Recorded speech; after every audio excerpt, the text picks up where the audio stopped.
बिल्कुल शैलेंद्र वांगू, बेहद शुक्रिया आपका।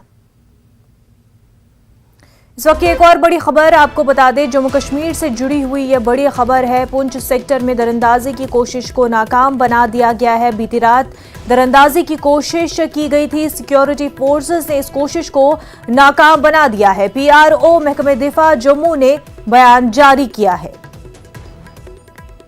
जम्मू कश्मीर से आपको एक और बड़ी खबर बता रहे हैं। पुंछ सेक्टर में दरअंदाजी की कोशिश को सिक्योरिटी फोर्सेस ने नाकाम बना दिया है। बीती रात दरअंदाजी की कोशिश की गई थी, जिसको सिक्योरिटी फोर्सेस ने नाकाम बना दिया। PRO महकमे दिफा जम्मू ने यह बयान जारी किया है।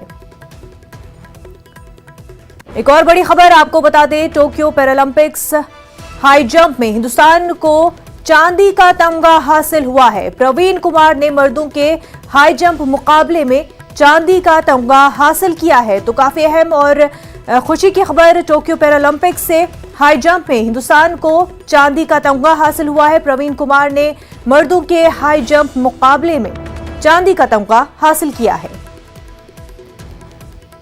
टोक्यो पैरालंपिक्स से लगातार हिंदुस्तान के लिए खुशखबरी आ रही है।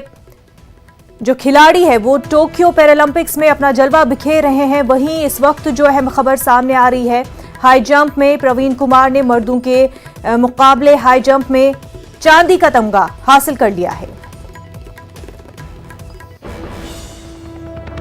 आगे बढ़ते हैं, उत्तर प्रदेश के कई अजला में डेंगू